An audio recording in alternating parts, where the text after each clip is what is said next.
말씀은 욥기 42장 1절에서 6절. 우리 한 목소리로 읽도록 하겠습니다. 욥이 여호와께 대답하여 이르되 주께서는 못하실 일이 없사오며 무슨 계획이든지 못 이루실 것이 없는 줄 아오니 무지한 말로 이치를 가리는 자가 누구니이까.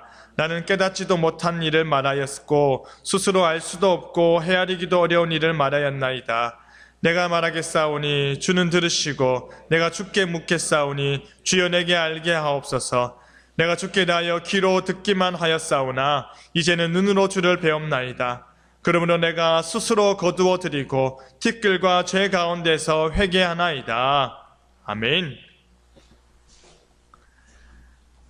사람이 태어나 이 세상을 살아가는 일을 인생이라 하는데요, 저마다 인생 이야기를 우리가 들여다보면요, 흔히 쉬운 인생 하나 없더라라는 것입니다.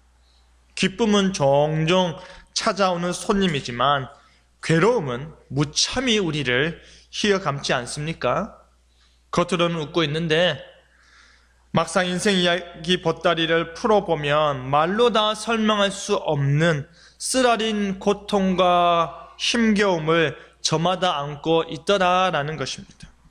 여러분, 남들보다 일찍 고난을 겪은 사람은 그 고통의 맛을 이미 맛본 것이고요, 아직 겪어보지 못한 사람들은 죄송하지만 곧 겪게 될 것입니다. 고난은 어떠한 형태로든지 간에 오게 되어 있습니다. 그 고통이 얼마나 쓸지 우리는 그것이 두렵고 걱정이 되는데요, 그런데 무엇이 우리를 더 힘들게 하는지 아십니까?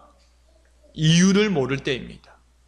내가 지금 겪고 있는 이 고통에 대한 이유를 모를 때 그 고통이 정말로 크게 느껴지는 것입니다. 욥이 그래했습니다. 바로 그러할 때 우리는 어떠한 자세를 갖춰야 하는지 항복하는 인생이라는 제목으로 말씀이 주는 교훈을 함께 나누겠습니다. 첫째로, 우리 자신의 한계를 인정하자입니다. 알 수 없는 고난의 이유에 대해 친구들과 논쟁한 욥은 자신의 무죄에 대해 항변하고 맹세까지 하였습니다. 욥의 친구들은 욥을 향해 너가 하나님을 외면하고 하나님께 죄를 지었기 때문에 벌을 받는 것이 아니냐라고 비난했을 때 욥은 자신은 하나님을 외면한 적이 없는데 도대체 왜 하나님께서 자신을 외면하시는지 바로 그 이유를 알고 싶다 하며 진실로 하나님의 부지하심에 대한 고통으로 힘들어 했습니다. 새 친구들은 욥이 자신을 의인으로 여기고 있으니 더 이상 말을 덧붙이지 않았습니다. 그러자 지금까지 뒤에서 이 모든 것을 지켜보고 있던 엘리후가 버럭 화를 내면서 말을 하기 시작하였는데, 욥에게 화를 낸 이유는 욥이 마치 하나님보다 자기가 더 의롭다고 주장하는 것처럼 보였기 때문이고, 새 친구들에게도 화를 내었는데 그들이 욥에게 대답도 못하고 설득도 못하면서 욥을 정죄하는 일에만 열을 내었기 때문입니다. 화가 난 엘리후는요, 이어서 32장부터 37장까지 장장 4번의 연설을 하는데요, 자신이 나이가 어리다는 이유로 입을 꼭 닫고 참고 있다가 도저히 안 되겠다라고 하면서 연설을 무려 4번이나 쏟아붓고 있습니다. 욥의 친구들은 하나같이 말이 너무 많습니다. 그런데 여러분, 엘리후가 에이 도저히 못 들어주겠네 하면서 하는 말을 자세히 들여다보면 어떻습니까? 제가 볼 때는 앞선 새 친구들의 말과 별반 다르지 않아 보이는데요, 스스로는 마치 자신을 하나님을 변호하는 변호사인 양 높이고 있습니다. 엘리후는 욥에게 말하기를 우리 하나님은 참으로 초월적인 분이시고 인간의 사소한 요구들을 뛰어넘는 분이시니 그렇기 때문에 당신이 마치 하나님을 법정에 출두시켜서 당신이 당하는 고난과 상황과 그 스스로의 의로움에 대해서 대답해 줄 것을 요구하는 것은 너무 어리석은 일이다 라고, 그 어리석은 것을 여러분 당신은 아셔야 합니다 라고 말하는 것입니다. 그렇기 때문에 스스로를 의롭다 하는 것 자체가 잘못이니까 지금이라도 늦지 않았습니다. 욥이여, 지금이라도 늦지 않았으니까 회개하시면 하나님께서 구속자를 통해서 욥 당신의 죄를 용서해 주실 것을 엘리후가 강조하고 있는 것입니다. 그런데 여러분, 재밌는 건 무엇인지 아십니까? 엘리후는요, 욥을 향해 지금이라도 회개해라, 그러면 하나님께서 용서해 주실 것이다 라고 하면서도 욥의 죄가 무엇이었는지에 대해서는 침묵하고 있다라는 것입니다. 무슨 죄 있는지 모르겠으나 욥이 고난을 당하는 것은 욥의 죄로 인한 것이다 라는 논리로 욥을 밀어붙이고 있는 것이죠. 이는 마치요, 당신은 신앙이 약해, 당신은 기도가 너무 부족해, 당신 아직 초짜 신자야, 아직 우리 단계에 이르기는 멀었어. 왜인 줄 알아? 당신은 지금 고난당하고 있기 때문이야, 이렇게 말하는 거와 같다라는 것이죠. 엘리후는 그렇기 때문에 목 아프게 소리 지르지 말고 잠잠히 회개나 해라, 하나님께서 당신에게 오셔서 변론하지 않으실 것이다, 그 기대 저버리라 라고 말합니다. 그런데 정말 이후의 일들이 엘리후의 말도 되었을까요? 아닙니다. 38장을 보시면 폭풍우 가운데 누가 나타난 줄 아십니까? 여호와 하나님께서 직접 나타나셨습니다. 여호와 하나님께서 직접 나타나셔서 이제 욥에게 말씀하고 계시는데요, 하나님께 항변하지 마라, 하나님께 소송 걸지 말라, 하나님께서 너에게 오셔서 대답하지도 이 모든 일에 대해서 변론하지도 않으실 것이다 라고 말했던 엘리후의 주장과는 완전히 다르게, 완전히 반대의 상황이 벌어지고 있는 것입니다. 마치 하나님의 변호사인 양 자처하던 엘리후의 중재 역할이 완전히 실패로 돌아갔음이 하나님의 등장으로 증명되어 버린 것입니다. 하나님께서 폭풍우 가운데 말씀하십니다. 무지한 말로 생각을 어둡게 하는 자가 누구냐? 너는 대장부처럼 허리를 묶고 내가 내게 묻는 것을 대답할지니라 하십니다. 여러분, 지금 하나님께서 욥에게 나타나신 것은요, 욥을 비난하거나 친구들 편에서 욥을 나무라기 위한 것이 아닙니다. 오히려 욥으로 다시 한번 생각해보라라는 것입니다. 지금껏 자신의 생각, 자신의 지혜, 자신의 경험, 자신의 판단에 의해 생각하였다면 이제는 하나님의 초월적인 지혜의 빛 아래서 다시금 그 상황, 자신의 삶을 되돌아보아라 라는 것입니다. 여러분, 여기서 무지한 말로 생각을 어둡게 하는 자가 누구입니까? 욥을 가리키는 말이죠. 하나님께서 욥을 아무리 자랑하고 욥이 하나님을 경외한다라는 것을 하나님께서 인정하였다 하더라도 그 역시도, 욥 역시도 피조물에 불과한 존재이기에 하나님의 모든 것을 다 헤아릴 수 없는 것입니다. 인간의 짧은 지식과 경험으로 하나님의 전능하심과 그의 주권적인 섭리를 다 이해할 수 없음을 하나님께서 지적하고 계시는 것입니다. 그러면서 하나님께서 물으시는 질문이 무엇입니까? 내가 땅에 기초를 놓을 때에 너는 어디 있었느냐? 바다가 그 모태에서 터져 나올 때에 문으로 그것을 가둔 자가 누구인 줄 아느냐? 어느 것이 강명이 있는 곳으로 가는 길이고 어느 것이 흑암이 있는 곳으로 가는 길인지 너가 아느냐 하였습니다. 하나님께서는 사자와 들소와 타조와 독수리와 하마와 악어 등의 각종 동물들을 언급하면서 생물의 창조와 돌보심 가운데 나타나는 하나님의 그 주권적인 역사와 능력과 사랑, 그것을 욥 너가 아느냐? 그 모든 것을 너가 아느냐? 너가 이 모든 것을 할 수 있겠느냐? 너가 이 모든 것에 지혜가 있느냐? 라고 물으십니다. 하나님께서는 창조주와 피조물에 대한 욥의 감상적인 생각들을 바로잡아주고 계시며 그의 무지함을 깨닫게 하시는 것입니다. 그러면서 이제 하는 말이 40장 2절에 트집 잡는 자가 전능자와 다투겠느냐? 하나님을 탓하는 자는 대답할지니라 라고 하십니다. 지금 하나님께서는 욥의 태도를 이 한마디로 요약하는데요, 트집 잡아 따지지 말아라는 것입니다. 그런데 이 말이 우리로 조금은 당혹해 하는데요, 욥은 옳고 욥의 친구들이 틀려야 한다라는 우리의 생각과 다르다 보니까 지금 하나님께서 욥에게 문제가 있음을 말씀하시는 것 아닌가라는 생각입니다. 욥의 잘못이 무엇인지 우리는 알아야 됩니다. 욥도 틀린 부분이 있었습니다. 그가 무엇을 잘못했을까요? 욥이 자신의 지혜와 순전함으로 하나님께 따지고 변론하고자 했던 것입니다. 그 모든 모습을 향해 하나님께서 그건 옳지 않다, 너의 의로움을 드러내면서 너가 의로운데 고난받는 것은 내 탓이다, 하나님 탓이다, 하나님 때문이다 라고 탓하는 것은 옳지 않다라는 것입니다. 그러자 지금까지 하나님께 항변하고 하나님 앞에서 맹세하고 하나님께 따지고자 했던 욥의 모습은 온데간데 없이 사라지고, 보소서 나는 비쳐나오니 무엇이라 주께 대답하리이까, 손으로 내 입을 가릴 뿐이니이다 합니다. 다시는 더 대답하지 아니하겠습니다. 이것이 욥이 할 수 있는 최고의 대답이었습니다. 여러분, 욥은 인정할 수밖에 없었습니다. 욥은요, 우리 주님께서 무소불능하신 분이심을 시인할 수밖에 없었습니다.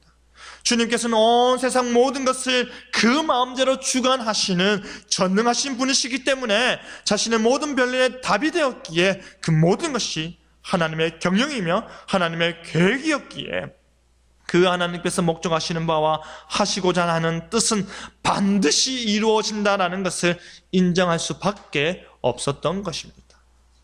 그 하나님의 목적과 하나님의 뜻을 성취하기 위해서 하나님께서는 그 어떠한 제약이나 한계나 조건이 없다는 사실을 욥은 그 영혼 깊숙하게 받아들이고 있는 것입니다.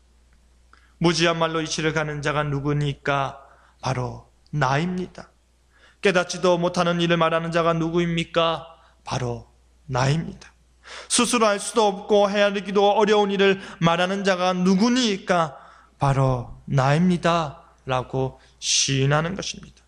여러분, 38장 2절에서 하나님께서 욥에게 먼저 하신 무지한 말로 생각을 어둡게 하는 자가 누구냐라는 말씀을 욥이 지금 그대로 인용하면서 그가 바로 자기 자신임을 시인하고 인정하고 있는 것입니다. 지금 욥은 자기 스스로를 책망하고 자기 스스로를 나무라고 있는 것입니다. 왜입니까? 자신이 다 알지도 못하는 것을 마치 다 아는 양 떠들어대며 하나님의 지혜와 하나님의 섭리와 하나님의 능력을 판단하였기 때문입니다. 여러분, 우리도 내가 만난 하나님으로, 내가 아는 하나님으로 다른 사람의 신앙과 삶을 함부로 판단하고 정죄하고 나무라면 안 되는 것입니다. 여러분, 자신의 고통과 고난과 삶에 대한 친구들과의 격렬한 토론이 얼마나 부끄러운 일이었는지를 뉘우치고 있는 것입니다. 어떻게 감히 온 우주 속에 한 점에 불과한 인간이 온 우주 만물을 통치하시고 다스리시는 하나님을 판단하고 그 주권적인 행사에 대해 아는 채 할 수 있을까? 그 어리석은 행위를 반성하고 있는 것입니다. 사랑하는 성도 여러분, 우리는 귀로만 듣고 우리의 생각으로 말하고 우리의 이성의 잣대로 그 모든 인류를 자기 중심적으로 말하고자 하는 경향이 있습니다. 우리는 하나님께 고래고래 소리 지르며 왜 이러십니까? 왜 이러한 고통을 나에게 주십니까?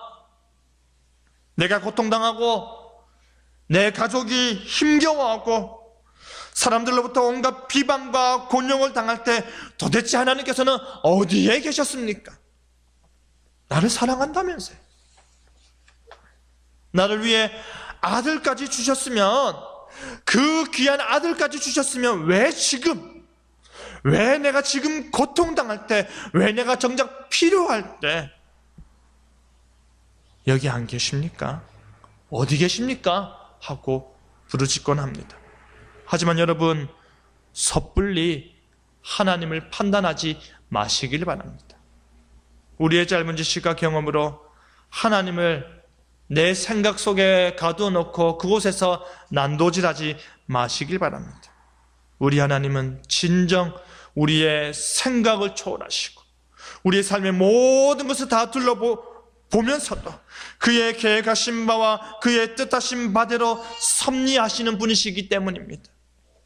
하나님보다 서두르지 마시고 하나님보다 앞서서 결정 지으려고 하지 마시고 하나님의 뜻이 무엇인지 그 뜻대로 살고자 노력하시길 바랍니다. 고난 속에 있는 성도 여러분, 우리의 연약함을 인정합시다. 우리의 부족함을 인정합시다. 우리의 한계를 인정합시다. 그리하여 그 빈자리, 그 부족한 자리, 그 연약함을 바로 하나님께 내어드리고 하나님 앞에 순전한 신앙으로 고난을 이기고 살아가는 저와 여러분 되기를 간절히 바랍니다.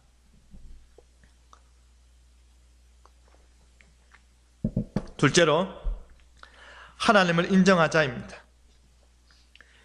이제 욥은 하나님께 감히 말합니다. 4절에 내가 말하겠사오니 주는 들으시고 내가 주께 묻겠사오니 주여 내게 알게 하옵소서. 앞서서는 자신의 고통의 문제를 해결해 달라며 하나님의 대답을 요청했다면 지금은 정반대로 자신의 모든 판단과 생각과 주장들을 다 내려놓고 저 높고 높으신 하나님과의 실제적인 대화를 하고자 하는 것입니다. 여러분, 하나님의 훈계를 겸허히 받아들이면서 도대체 하나님의 지혜란 무엇일까? 도대체 하나님의 능력이란 무엇일까를 알고자 하는 마음으로 하나님의 대답을 듣기 원하는 것입니다. 내가 대장부처럼 허리를 묶겠나이다. 내가 준비된 자세로 하나님께 대답하겠나이다. 그러니 내게 말씀하여 주시옵소서. 나로 가르치소서. 나로 깨닫게 하소서 하는 것입니다. 바로 그런 의미에서 욥은 이렇게 말합니다. 내가 주께 대하여 귀로 듣기만 하였사오나 이제는 눈으로 주를 배옵나이다. 욥이 지금 하나님을 본다라는 말은 단순히 지식이나 이론이나 개념이나 전해 들은 말이 아닌 경험적 지식이라는 말입니다. 무엇을 경험하는지 하는, 무엇을 경험하고 그것을 경험을 통해 아는 지식을 말하는 것인데요. 고난을 통해, 그 힘겨운 고난을 통해 자기 자신을 아는 지식, 그리고 그 고난을 통해 하나님을 아는 지식을 소유하게 되는 것입니다.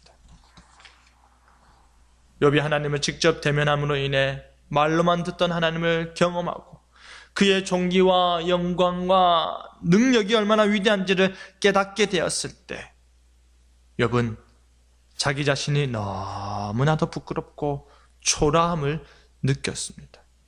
여러분, 우리가 실제로 하나님의 놀라우심과 하나님의 위대하심과 하나님이 나를 얼마나 사랑하시고 은혜를 베푸시는지를 깨닫게 되면 그 순간 우리가 얼마나 초라한 존재인지, 하나님 앞에서 얼마나 부끄러운 존재인지를 우리가 고백할 수밖에 없는 것이죠. 자신의 눈으로 하나님을 본 욥은 이제 어떻게 행동하는 줄 아십니까? 6절에 내가 스스로 거두어드리고 티끌과 죄 가운데서 회개하나이다 합니다.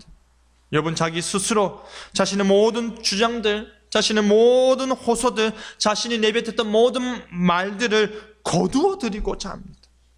자신이 엘리바스, 빌닷, 그리고 소발과 논쟁하며 고집스럽게 주장했던 그 모든 말들을 뉘우치며 거부하고자 하는 마음까지 이른 것입니다. 자신은 순전하고 자신은 의롭고 자신은 바른 삶을 살았음에도 불구하고 이와 같은 고난과 고통스러운 삶을 주관하시는 하나님의 섭리는 불의하고 온전치 못하였다라는 바로 그 과거의 생각을 거부하는 것입니다. 그 생각이 부끄럽다라는 것입니다. 그 말이 자신의 얼굴을 들지 못하게 한다라는 것입니다. 왜 그런 줄 아십니까? 욥의 고난 중심에 늘 하나님께서 함께 하고 계셨기 때문입니다. 하나님께서 그 고난 중심에서 욥을 인도하고 계셨기 때문입니다. 여러분도 고난 가운데 계십니까? 하나님께서 그 고난의 중심에 여러분과 함께 하십니다. 하나님께서 여러분의 고난의 중심 가운데서 여러분을 인도하고 계심을 늘 기억하시길 바랍니다. 그러니 하나님의 지혜와 지식의 풍성함과 그의 판단은 너무나도 깊고 깊어서 우리가 헤아리지 못하는 것입니다. 하나님의 마음이 어떠한지, 하나님께서 이끄시는 그 길은 어떠한지 우리가 다 알 수 없는 것입니다. 그러니 우리가 할 수 있는 것은 믿음으로 따르고 감사와 찬송으로 영광 돌리는 것밖에 없는 것이죠. 자신의 모든 말을 거둬들이기 원한 욥은 이어서 티끌과 재 가운데 회개하나이다 합니다. 이 말은 내가 진짜 슬프다, 내가 지금 철저하게 회개하고자 한다라는 의미입니다. 욥은 자신의 잘못과 자신의 어리석음에 대해 애통해하면서 진실로 뉘우치고자 하는 마음으로 회개하고자 하는 것입니다. 욥은 하나님의 외면과 하나님의 부재 중에 자신이 당하였던 모든 고통스러운 고난들 가운데서 하나님의 섭리하심과 그 기쁘신 지혜를 깨닫고 있는 것입니다. 여러분, 우리도 그 하나님의 일하심의 신비와 깊이를 경험하게 될 때에 우리도 모든 우리 자신의 생각과 판단들, 그런 것들을 다 해제하고 나서 티끌과 재를 뒤집어 쓰는 모습을 보여야 할 것입니다. 뭐 하나 잘난 것 없는 나에게 다가오시는 하나님의 은혜가 너무나도 크기 때문입니다. 그런데 여러분, 하나님께서 만약 욥에게만 분노를 하시고 욥의 어리석음만 드러내신다면요, 정말 욥만 지금 뭐라 하고 계신다면 욥의 새 친구들과 엘리후의 주장이 옳다고 여겨져 버립니다. 그러면 어떻게 되겠습니까? 그들은 속으로 쾌재를 부리며 역시 그렇지, 우리가 옳고 욥은 틀렸어 라고 좋아하지 않겠습니까? 하지만 하나님께서 어떻게 하신 줄 아십니까? 욥의 새 친구인 엘리바스와 소발과 빌닷에게 노하시며 말씀하시기를, 너희가 나를 가리켜 말한 것이 내 종 욥의 말과 같이 옳지 못하다 하였습니다. 이 말은 모든 고통은 죄의 결과라는 인간응보 사상에 사로잡혀서 의인은 항상 번영하며 복과 안녕을 누리고 악인은 항상 저주받아 망하게 된다라고 주장하는 욥의 친구들의 주장이 아니라, 거기서 항상이라는 것은 없지 않느냐, 항상 의인이라고 복만 받고 악인은 저주만 받는 것 아니지 않느냐라는 욥의 주장에 하나님께서 손을 들어주시는 것입니다. 그들은 자신들이 하나님 편에 서 있다라고 생각했지만 하나님께서 누구 편에 서 계시는 겁니까? 욥의 편에 서 계시는 것입니다. 그러니까 그들이 얼마나 불쌍한 상황에 놓이게 된 것입니까? 하나님께서는 그들의 면전에서 그들이 비난하던 욥을 내 종 욥이라 부르며 높이셨고, 그들로 하나님께서 욥에게 가서 자신들을 위해 번제를 드리되 욥이 그들을 위하여 기도할 때에 하나님께서 기뻐 받으신다라고 말씀하십니다. 그런데 여러분, 하나님께서 요구하시는 번제물이 무엇이었는 줄 아십니까? 숫송아지와 순양 각각 7마리씩이었습니다. 세 사람을 위해서 바쳐야 할 제물의 가치나 수를 볼 때 너무 많다라고 여기지 않습니까? 왜 이렇게 많이 하나님께서 번제 제물로 바치라 하였을까요? 지금 하나님께서 이 세 친구들의 위선적인 죄에 대해 얼마나 심각하고 엄히 여기시는지 우리가 알 수 있는 부분인 것입니다. 욥이 자녀들의 죄를 위해 번제를 드렸던 것처럼 이제 욥의 친구들은 욥을 통해 속죄 제사를 드리며 하나님과의 관계가 욥의 대제사장적 임무를 통해 중재되는 비참한 상황에 놓이게 되었습니다. 하나님으로부터 나오는 용서의 은혜가 욥의 중재적 역할을 통해 이루어지는 것이지요. 결국에 하나님께서 손을 드심으로 인해 모든 갈등과 어려운 일들이 한순간에 해결되는 것이지요. 여러분도 그러한 고통 가운데 있으십니까? 주변 사람들이 비난하고 우리를 음해하는 상황에 놓여 있으십니까? 하나님께서 손들어 해결해 주실 때에 한순간에 모든 것들이 깔끔하게 해결될 것을 믿고 기도하며 하나님만 바라보시기 바랍니다. 그뿐 아니라 하나님께서 그 똑똑한 친구들, 그 신학적 지식이 풍부한 친구들을 향해 너희가 우매하다 하시는데요, 하나님께서 그들이 너무나도 우매하기 때문에 그들에게는 갚지는 않겠다라고 하는데 참으로 아이러니하지요. 자신들은 똑똑한 줄 알았는데 하나님께서 그들을 어리석다 평가하니까. 그뿐 아니라 이 말은 그들의 위선적이고 교만한 모습 위에도 하나님의 자비와 긍휼은 여전히 베풀어진다라는 말입니다. 하나님께서 해결해 주심을 우리는 그렇기 때문에 믿어야 하는 것입니다. 그리고 42장 10절을 보시면 욥이 그의 친구들을 위하여 기도할 때에 여호와께서 욥의 공경을 돌이키시고 여호와께서 욥에게 이전 모든 소유보다 몇 배나 주셨습니까? 갑절이나 주십니다. 욥이 하나님을 귀로만 듣다가 눈으로 바라보게 된 은혜는 그가 상실한 모든 것을 덮을 수 있는 은혜였음에도 불구하고 하나님께서는 거기에 머물지 아니하고 그를 완전히 회복시켜 주시는 것입니다. 욥이 친구들을 위해 번제를 드리고 기도를 한 것으로 인해 친구들 앞에서 욥의 정당성을 입증해 주셨다면 이제 하나님께서는 그에게 갑절의 복을 더하여 주심으로 인해 그 모든 것을 지켜보았던 욥 주변의 사람들에게 욥의 정당성을 입증시켜 주신 것입니다. 앞서 논했던 모든 일들이 바로 이 구조를 통해서 욥의 상황이 완전히 바뀌게 됨을 우리는 보게 되는 것이죠. 누구 하나 위로해 주는 사람이 없이 비난과 욕설과 손가락질의 구렁텅이에 던져졌던 욥이 이제는 하나님으로 말미암아 그의 비참함이 영광으로 전환되는 것입니다. 지금까지 욥이 당하였던 모든 공경들, 모든 고난들, 모든 어려움들을 하나님께서 원래의 상태로 회복시켜 주셨다는 것입니다.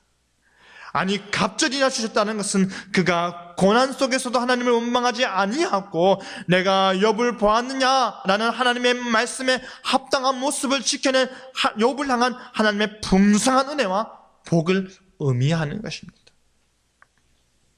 그런데 여러분, 욥이 받은 복은 고난을 이겨낸 자가 마땅히 당연히 받아야 할 것을 받는 개념도 아니라는 것을 기억하시기 바랍니다. 그렇게 된다면 또 친구들의 말이 맞아버리기 때문입니다. 욥이 받은 복은 순전히 누구의 은혜입니까? 하나님의 은혜로 말미암는 것입니다. 자신을 신실하게 섬기며 온전함을 유지하고자 하는 자에게 복을 주시고자 하는, 복을 폭포수처럼 퍼주시길 원하시는 그 기뻐하시는 하나님의 뜻이요 하나님의 은혜로 말미암는 것입니다. 사랑하는 성도 여러분, 천상에서 사단은 욥의 순전한 마음을 의심할 때에 하나님께서는 욥을 인정하셨습니다. 지상에서 욥의 친구들이 욥의 의로움을 비난할 때에 하나님께서는 욥의 편에 서셔서 욥에 대해 증언하셨습니다. 우리도 경건한 삶을 살고자 노력하고 우리도 하나님 앞에서 의인의 삶을 살아낼 때에 우리에게는 욥이 당한 고난과 그 욥이 당한 고통의 시험과 같이 애매한 고난을 당할 수도 있습니다. 그 시험은 우리가 하나님의 지혜로 살 것인가, 우리의 지혜로 살 것인가, 하나님을 의지할 것인가, 나를 의지할 것인가, 그것에 대한 것이니 끊임없이 우리 편에 서서 우리를 붙들고 계신 하나님을 기억하시길 바랍니다. 하나님께서 여러분 편에 서 계시길 바랍니다. 하나님께서 우리의 손을 들어주시길 바랍니다. 그리하여 어떠한 고난 속에서도 하나님의 하나님 되심을 인정하며 사시고 하나님의 놀라운 섭리하심에 겸손한 모습을 보이며 사시는 저와 여러분 되기를 간절히 바랍니다. 말씀을 맺겠습니다. 사랑하는 성도 여러분, 우리가 잘해서 복을 받거나 우리가 못해서 벌을 받는다는 말은 결코 옳은 말이 아닙니다. 왠지 아십니까? 우리는 잘하는 적이 없기 때문입니다. 우리는 날마다 하나님 사랑과 이웃 사랑이라는 선지자와 율법의 대강령을 멀리하고 죄를 향하여 악을 향하여 기울어져 가기 때문입니다. 그렇기 때문에 은혜로만 살게 되는 것입니다. 그렇기 때문에 은혜로 사는 것이지. 사랑하는 성도 여러분, 우리는 때때로 기나긴 고통의 순간들을 통과해야만 합니다. 그것이 우리에게 주어지는 신앙의 도전임에 틀림없는 이유는 고난을 통해서 우리 신앙의 실제 모습이 드러나기 때문입니다. 고난당할 때마다 이 고난으로 인해 내가 참된 신앙인이 되어가는구나, 하나님께서 이 고난을 주시면 내가 더 나은 그리스도인이 되기 위한 그 과정이구나 라고 생각하길 바랍니다. 그런데 그 고난에 넘어져 쓰러지고 거기에서 가만히 앉아 있지 아니하고 이기기 위해서 우리가 해야 할 일이 있습니다. 그것은 바로 하나님께 항복하는 것입니다. 하나님, 두 손 들고 갑니다. 항복합니다. 불이 나를 용서하시고 나를 받아주시고 내가 두 손 들고 가오니 하나님께서 모든 것 해결해 주시옵소서. 그때까지 내가 인내하겠나이다 라고 기도하는 것입니다. 사랑하는 성도 여러분, 혹시 여러분의 인생 가운데 지금이, 오늘이 최악의 상황이십니까? 그렇게 말할 수 있는 동안은 아직 괜찮다라고 합니다. 우리는 골짜기 없는 산을 오를 수 없습니다. 오르막길만 넘어가면 무엇이 반드시 있습니까? 내리막길이 반드시 있는 것입니다. 고난 뒤편에 예비된 영광이 우리에게 주어질 것입니다. 사망의 음침한 골짜기를 지난다 하더라도 그 골짜기 저편에 준비된 여호와의 칩과 내 평생에 따를 여호와의 선하심과 인자심을 바라보시길 바랍니다. 고난 뒤 영광을 바라보고 인내하며 사는 것이 바로 그리스도인의 인생입니다. 그것이 바로 신앙입니다. 고난을 통해 우리의 신앙을 드러내시고 고난을 통해 하나님 앞에서 순전함을 지키시길 바랍니다. 그리하여 고난을 통해 우리 자신의 한계를 인정하고 하나님의 하나님 되심을 인정하고 하나님의 인도하심을 인정하며 온전히 그 모든 것들을 아는 일에 힘쓰셔서 하나님께 전적으로 항복하는 인생 사시는 저와 여러분 되기를 간절히 바랍니다. 아멘.